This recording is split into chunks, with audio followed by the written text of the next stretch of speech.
Assalamualaikum warahmatullahi wabarakatuh. Perkenalkan, nama saya Zeli Syifaun Nadlifa dengan NIM 2122055, Prodi Pendidikan Agama Islam, semester 5 Indisme Temanggung. Video ini saya buat untuk memenuhi ulangan akhir semester yang diampu oleh Ibu Eko Sariyekti dengan mata kuliah Fikih Munakahat. Baik, langsung saja. Yang pertama yaitu nikah dan landasan hukumnya. Pengertian nikah. Nikah secara bahasa artinya menghimpun. Sedangkan menurut istilah, ulama dari kalangan Syafi'iyah mendefinisikan nikah sebagai akad yang mengandung kebolehan melakukan hubungan suami istri dengan lafaz nikah atau kawin. Baik, yang selanjutnya yaitu dasar hukum pernikahan. Dasar hukum pernikahan yaitu terdapat dalam Quran Surat An-Nisa ayat 4 surat 3. Yang selanjutnya yaitu landasan hukum nikah. Menurut jumhur, hukum nikah bagi masing-masing orang itu dapat berbeda-beda sebagaimana berikut. Yang pertama yaitu wajib.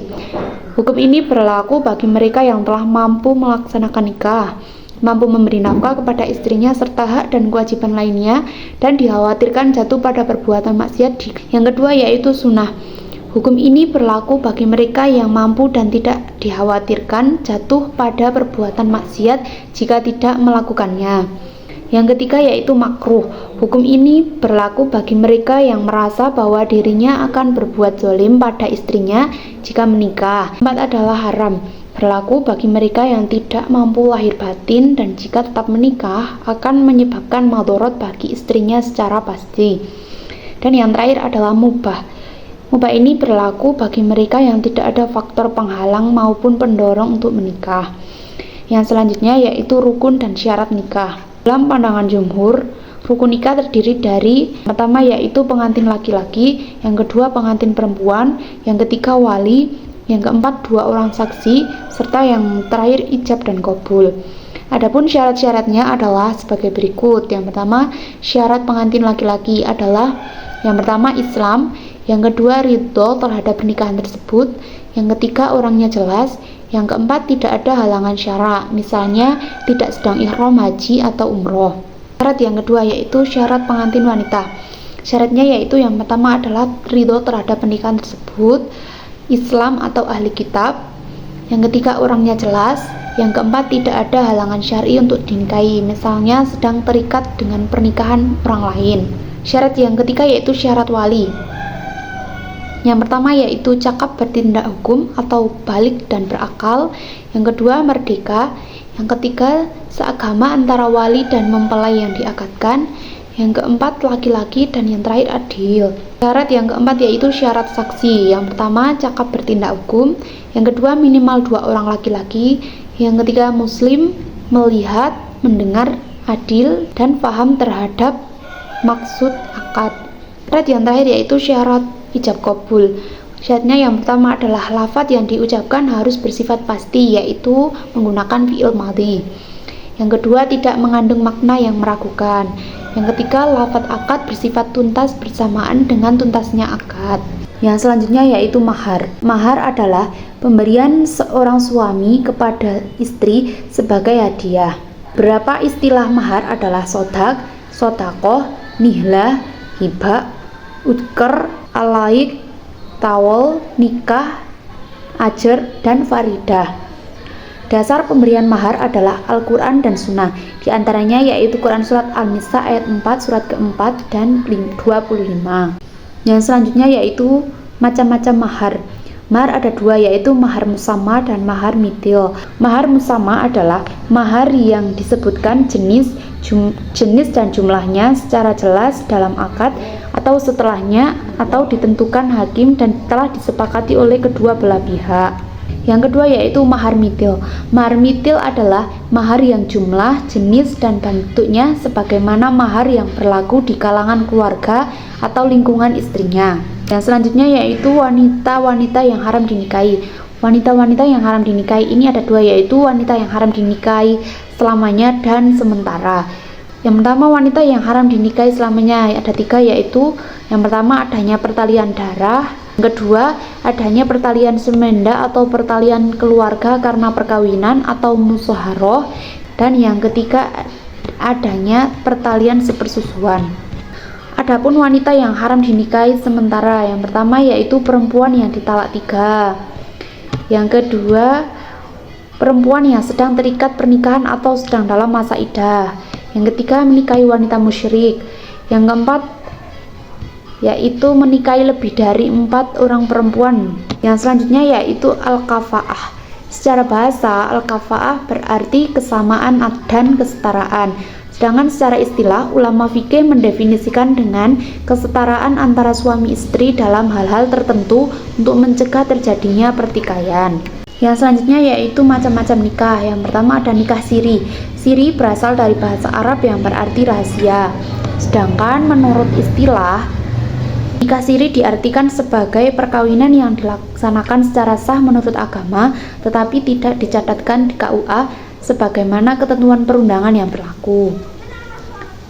Yang selanjutnya yaitu pernikahan dengan non-muslim. Pernikahan dengan non-muslim adalah pernikahan yang dilakukan oleh seorang muslim atau muslimah dengan seorang musyrik atau ahli kitab. Perbedaan muslim dengan ahli kitab. Musyrik adalah kaum yang tidak menganut agama samawi atau menyembah benda-benda tertentu. Yang termasuk kategori musyrik adalah kaum ateis atau tidak beragama. Yang selanjutnya yaitu poligami. Jumhur ulama sepakat bahwasanya seorang laki-laki dapat menikahi maksimal 4 wanita. Macam nikah yang selanjutnya yaitu nikah fasid.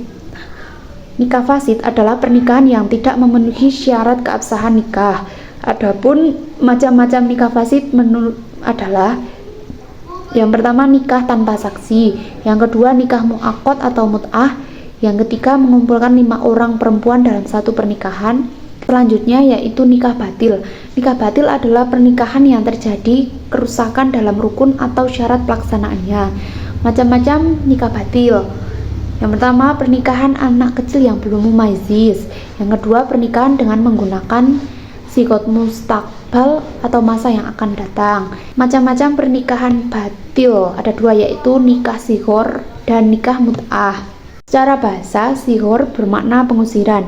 Secara istilah nikah sihor terjadi ketika seseorang menikahkan anak perempuannya dengan syarat laki-laki tersebut menyerahkan perempuan yang ada dalam perwalian. Yang selanjutnya yaitu nikah mut'ah. Nikah mut'ah adalah pernikahan yang dilakukan seseorang untuk jangka waktu tertentu, misalnya 1 tahun, 1 bulan, 1 hari, dan lain-lain. Selanjutnya yaitu putusnya pernikahan. Ada bermacam-macam. Yang pertama yaitu talak. Pengertian talak. Talak secara bahasa berarti melepaskan ikatan. Secara syar'i, talak adalah melepaskan ikatan pernikahan dengan menggunakan lafaz talak atau yang semacamnya. Yang selanjutnya yaitu rukun dan syarat talak.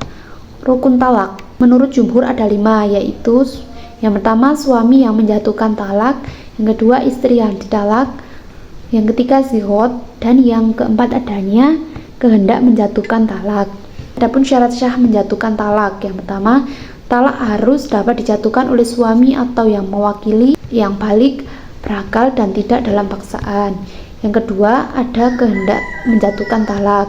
Yang ketiga sasaran talak adalah istri yang sedang terikat pernikahan sekalipun belum terjadi senggama atau sedang menjalani masa iddah. Yang keempat ada hubungan pernikahan sah antara laki-laki dan perempuan. Yang selanjutnya yaitu macam-macam talak. Dilihat dari segi dapat dirujuk atau tidak, talak ada 2 yaitu talak roj'i dan talak bain. Talak roj'i yaitu talak di mana suami dapat kembali kepada istrinya tanpa perlu melakukan pernikahan baru. Talak yang kedua yaitu talak bain. Talak bain yaitu talak di mana suami tidak dapat kembali kepada istrinya tanpa melakukan pernikahan baru. Talak bain ini ada 2 jenis. Yang pertama yaitu talak bain sugro atau kecil, yaitu talak 1 atau 2 yang disertai iwat atau uang pengganti dari pihak istri. Yang kedua yaitu talak bain kubro atau besar, yakni talak 3. Materi yang selanjutnya yaitu huluk. Pengertian huluk. Huluk adalah tuntutan cerai dari istri dengan cara membayar iwat atau uang tebusan kepada suami. Dasar huluk adalah Quran Surat Al-Baqarah surat kedua ayat 229.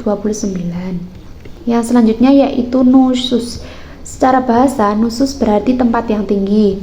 Nusus adalah keluarnya seorang istri dari rumah tanpa hak. Materi yang selanjutnya yaitu sikok. Sikok adalah perselisihan yang terjadi antara suami dan istri yang berawal dari pembangkangan yang dilakukan seorang istri yang bermula dari perlakuan suami yang sewenang-wenang terhadap istri. Fasah secara bahasa berarti pengurangan atau pemisahan.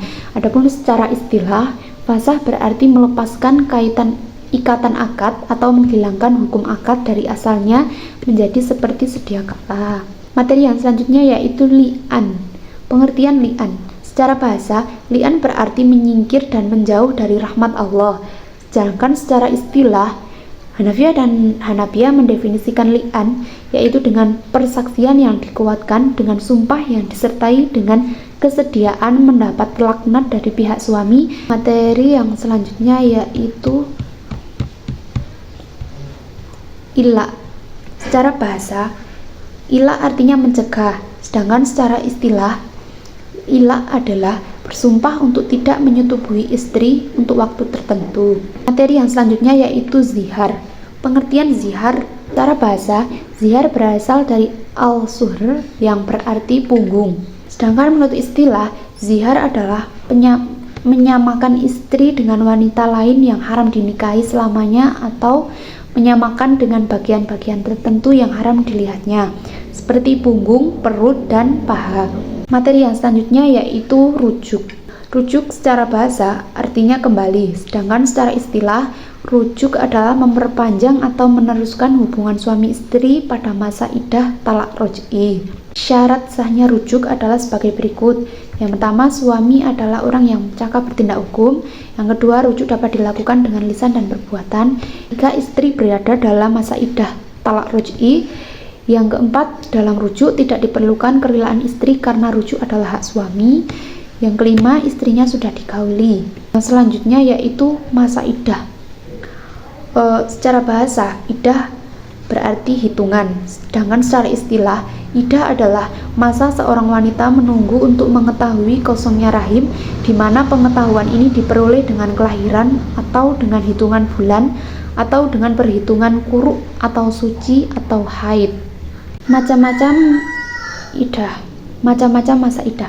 Masa iddah itu ada dua, yaitu masa iddah wanita putus pernikahan karena cerai hidup dan masa iddah wanita putus pernikahan karena cerai mati. Yang selanjutnya yaitu nafkah. Nafkah secara bahasa artinya mengeluarkan dan pergi, sedangkan secara istilah nafkah adalah biaya yang dikeluarkan seseorang untuk orang yang nafkahnya wajib atasnya. Syarat-syarat pemberian nafkah yang pertama yaitu istri tersebut dapat melakukan hubungan suami istri. Yang kedua, pernikahan tersebut merupakan pernikahan sahih. Yang ketiga yaitu istri tersebut dapat menjaga hak suami yang harus dipenuhinya. Yang selanjutnya yaitu hadonah. Secara bahasa, hadonah berasal dari al-hidinu, yakni berkumpul. Sedangkan secara istilah, hadonah adalah mendidik anak yang dilakukan oleh orang yang berhak untuk mendidik, menjaga orang yang tidak bisa mengurus dirinya sendiri dari hal-hal yang dapat menyakiti dirinya karena tidak tamyiz, seperti anak kecil, orang tua, dan orang gila. Urutan orang yang berhak mengasuh, yang pertama dari pihak perempuan, yaitu ibu, ibunya ibu, yaitu nenek. Yang ketiga, saudara perempuan sekandung, saudara perempuan seibu, dan saudara perempuan sebapak. Yang selanjutnya yaitu anak perempuan, saudara perempuan atau keponakan. Yang selanjutnya yaitu saudara perempuan bapak atau bibi. Yang kedua dari pihak laki-laki. Yang pertama yaitu bapak, kakek, kemudian saudara laki-laki dan anak laki-laki, kemudian paman. Sekian pemaparan materi yang dapat saya sampaikan. Kurang dan lebihnya mohon maaf. Saya akhiri, wabillahi taufik wal hidayah. Wassalamualaikum warahmatullahi wabarakatuh.